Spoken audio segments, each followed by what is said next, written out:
Les machal kadour haaretz alazo. Donc, par exemple, le globe terrestre, si, arei yediato idbarach, voici que la connaissance d'Akadosh Baruch Hu, béni soit-il, makefet kolovi kadour haaretz, contourne, englobe toute l'épaisseur du globe terrestre, vechol asher betocho, et tout ce qu'il contient, betor tocho, et son niveau le plus intérieur, ad tartito, jusqu'à son niveau le plus inférieur, hakol bepoal mamash, et tout ceci de manière la plus concrète. Sharei yediazo, hi chayut kolovi kadour haaretz, car cette connaissance elle-même est la vie de l'épaisseur du globe terrestre, kulo tout entier. Vehitavuto me'ain leyesh, et son existence permanente du néant à l'existence. Rak shelo haya mitave kemot shehu ata, c'est seulement qu'il n'aurait pas pu exister comme il y a aujourd'hui. Bal gvul vetachlit, limité et avec une fin. Vechayut muetet meod, et une vitalité très restreinte, très réduite, au point de pouvoir exister uniquement dans le domaine du végétal et du minéral. Donc l'Admour Azaken poursuit l'explication de ce Pérec, comme quoi pour créer les mondes, Akadosh Baruch Hu y investit deux catégories de lumière, une qui s'appelle Or En Sof, une qui s'appelle Or Amemale. Donc Or En Sof, c'est la lumière infinie, En Sof, sans fin, alors que Or Amemale, c'est une lumière qui remplit.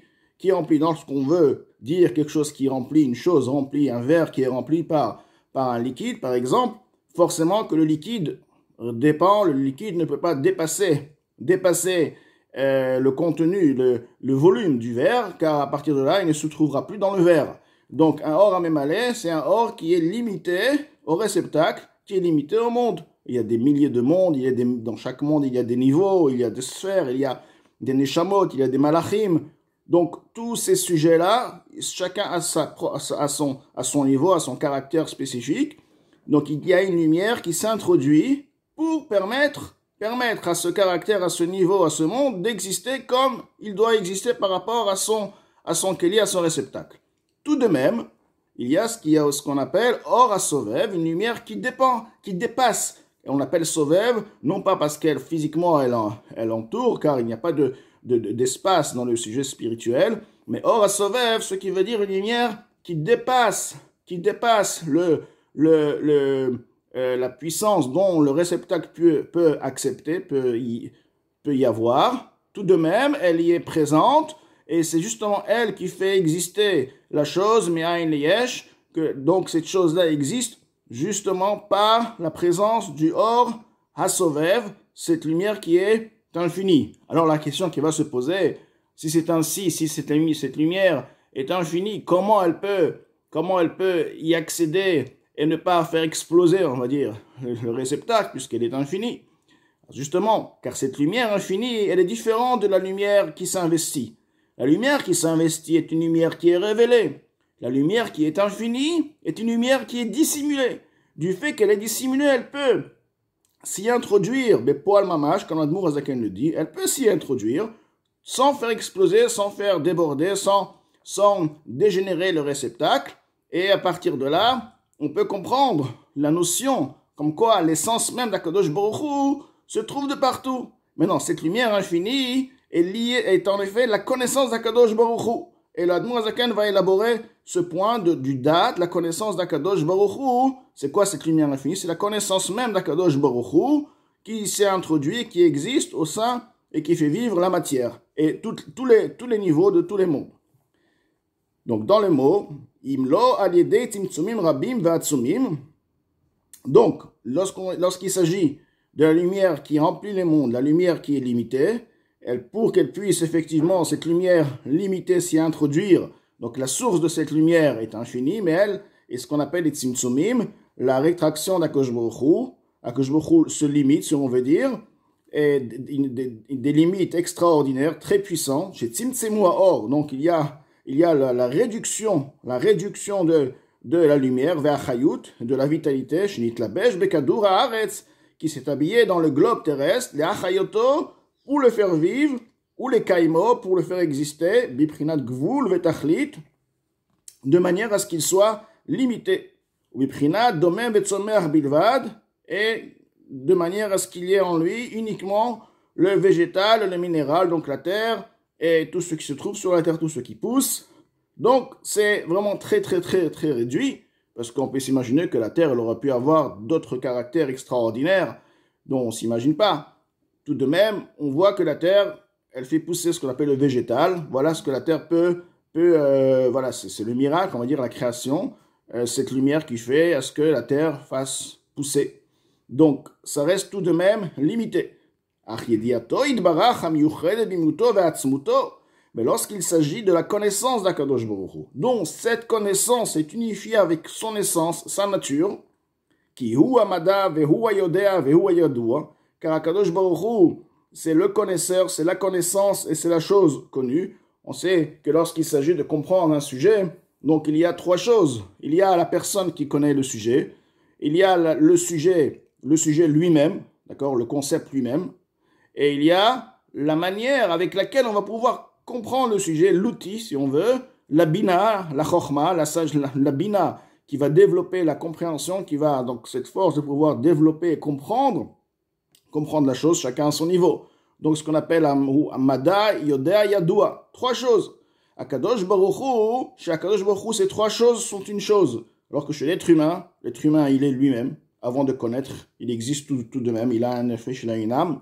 Une fois qu'il a connu la chose, il a intégré en lui, il a ajouté en lui la connaissance. Donc la connaissance et l'être humain, ce sont deux choses de plus.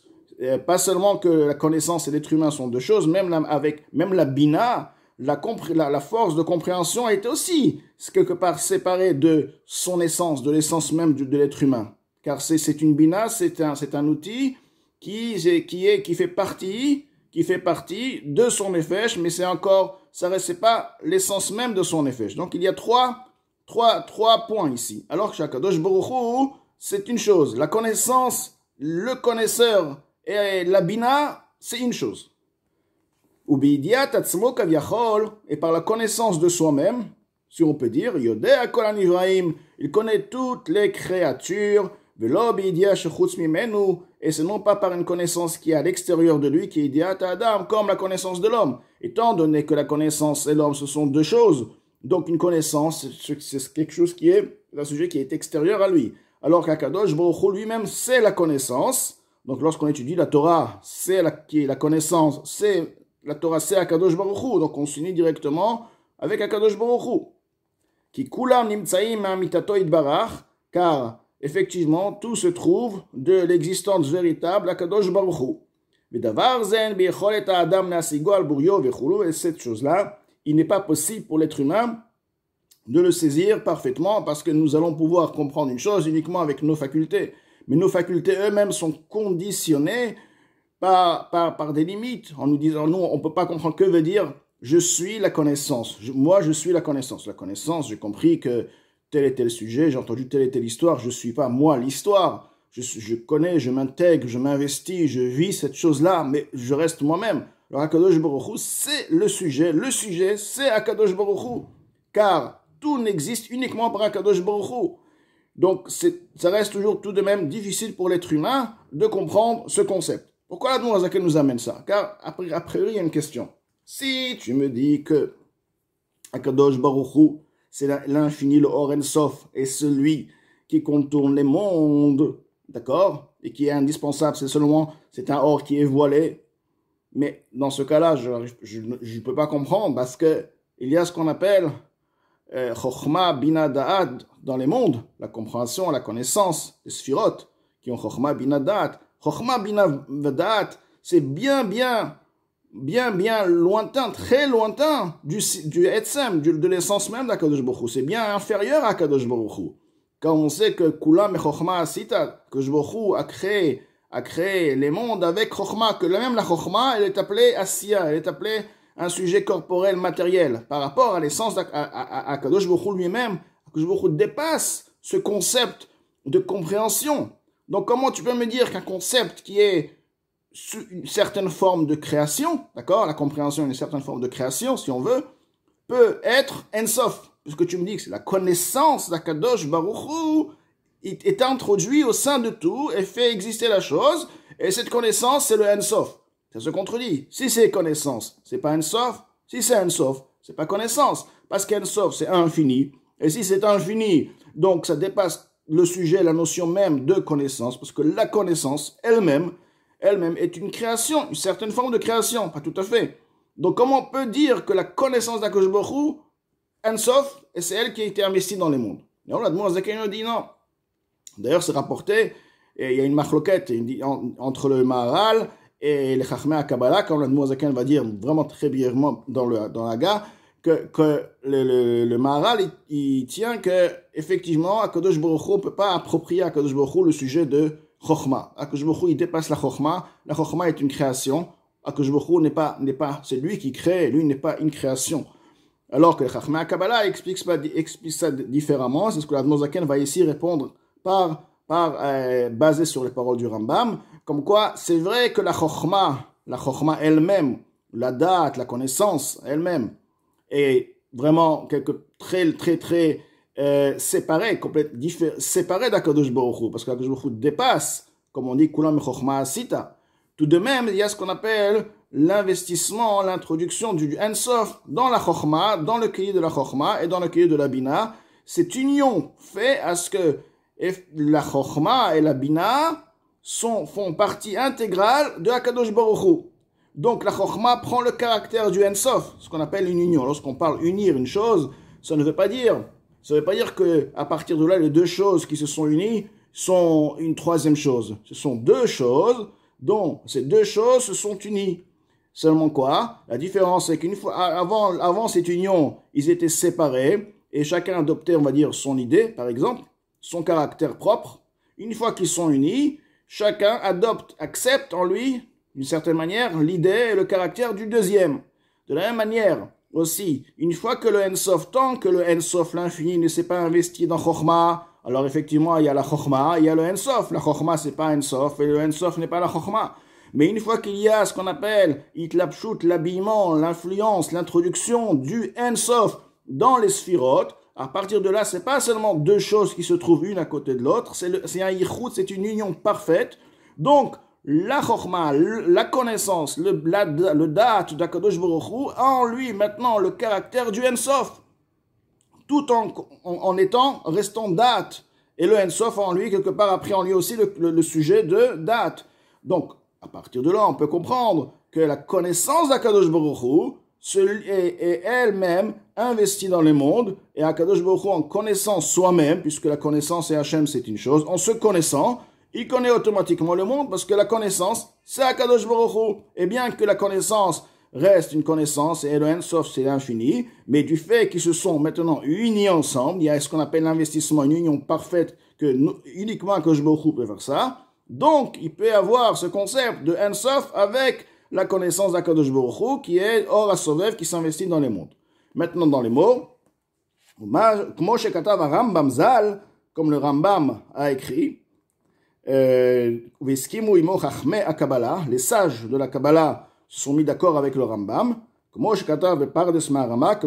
Kordabor il a expliqué dans le Pardes Rimonim, Zal, Vechen ou Lefi Kabbalat Arizal, de même, les mêmes notions sont aussi rapportées dans la Kabbalah du Arizal, en ce qui concerne le sujet des tzimtzumim, des rétractions et de l'habillement des lumières au sein des réceptacles, donc les lumières qui s'investissent dans les réceptacles. À partir de là, ça correspond au Rambam, parce que du fait qu'il y a ce qu'on appelle l'habillement, donc la Chokhmah et la Bina et le Ensof font une chose. Donc